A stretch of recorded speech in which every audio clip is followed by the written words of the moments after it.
Patient को कब ventilator पे रखा जाता है, कब वेंटिलेटर पे नहीं रखा जाता है।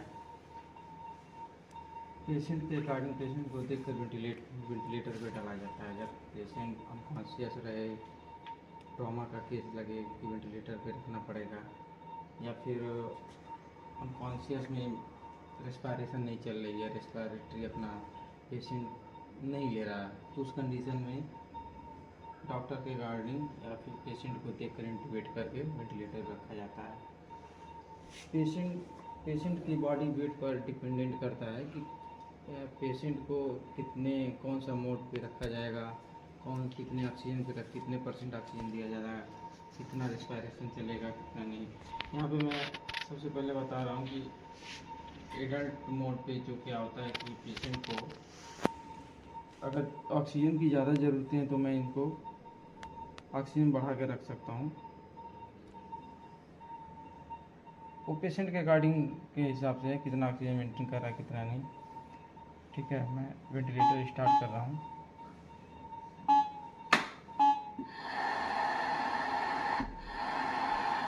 वेंटिलेटर में जो होते हैं, यहाँ पे मैं आपको स्क्रीन पे दिख रहा है pressure control, PRVC control, volume control, SME pressure control plus pressure support, SME PRVC plus pressure support, SME volume control plus pressure support. नीचे है प्रेशर सपोर्ट और देन करके CPAP है।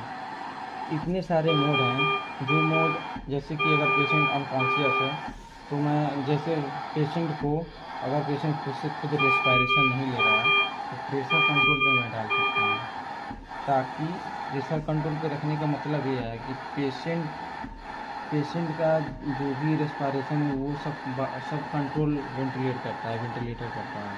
जो नॉर्मल रेस्पिरेशन होता है, नॉर्मल रेस्पिरेटरी लिया जाता है, वो वेंटिलेटर कमांड सबको फॉलो करता है, वेंटिलेटर पर डिपेंडेंट रहता है। जो मैं वेंटिलेटर को सेटिंग दूंगा उस हिसाब से ऑक्सीजन प्रेशर वेंटिलेशन वेंटिलेटर के द्वारा होगा। मैं सेट कर दिया हूँ।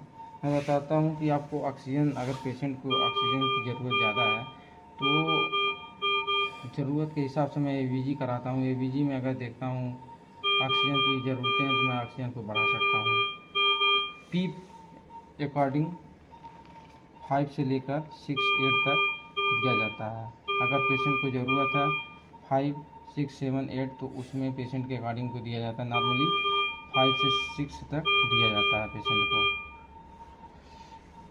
रेस्पिरेशन है यहाँ पे। रेस्पिरेशन क्या है कि रेस्पिरेटरी में कभी कभी ABG कराते समय ABG में अगर रेस्पिरेटरी बढ़ाने का मतलब ये है, घटाने का बढ़ाने का मतलब ये होता है कि पेशेंट को अगर पेशेंट के ब्लड में कार्बन डाइऑक्साइड की मात्रा बढ़ जाती है तो उसमें रेस्पिरेशन को मैं थोड़ा रेस्पिरेटरी इसको बढ़ा दिया जाता है, ताकि वेंटिलेशन का जो काम है वेंटिलेटर वो अपना खुद कार्बन डाइऑक्साइड जो भी हैं ब्लड में ख़राब गैसें हैं वो बाहर निकालती हैं।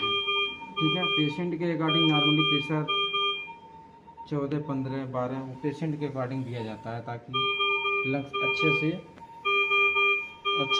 ऑक्सीजन को अच्छी तरह पूरी मात्रा में ऑक्सीजन पेशेंट को मिल सके। प्रेशर कंट्रोल मोड मैं चेंज कर रहा हूँ। इसमें पेशेंट अगर थोड़ा बहुत रेस्पिरेटरी ले रहा है तो पेशेंट को volume control plus pressure support में रखता हूँ पेशेंट को। उसमें क्या होता है कि पेशेंट खुद रेस्पिरेशन लेता है, रेस्पिरेटरी खुद चलती है, लेकिन मरीज को थोड़ा बहुत प्रेशर की ज़रूरतें होती हैं ताकि ऑक्सीजन प्रेशर के साथ ऑक्सीजन मिल सके। ठीक है, इसमें टाइडल वॉल्यूम दिया है। SME volume control plus pressure support में टाइडल वॉल्यूम का मतलब ये होता है कि टाइडल वॉल्यूम पेशेंट के अकॉर्डिंग बॉडी वेट के हिसाब से दिया जाता है, ताकि स्टार्टिंग का 6 से 8 ml पर kg पर वेट होता है। 6 से 8 ml पर kg पर वेट दिया जाता है, जिससे कि पेशेंट को वेंटिलेटर में वेंटिलेट करने में आसानी मिलती है। प्रेशर सपोर्ट प्लस स्पीड, ये प्रेशर इसमें दिया है कि बॉडी वेट के हिसाब से प्रेशर कितना दिया जाए। ठीक है, पीक स्टार्टिंग 5 से लेकर पेशेंट के अकॉर्डिंग दिया जाता है। ऑक्सीजन भी पेशेंट के अकॉर्डिंग दिया जाता है ताकि ऑक्सीजन ब्लड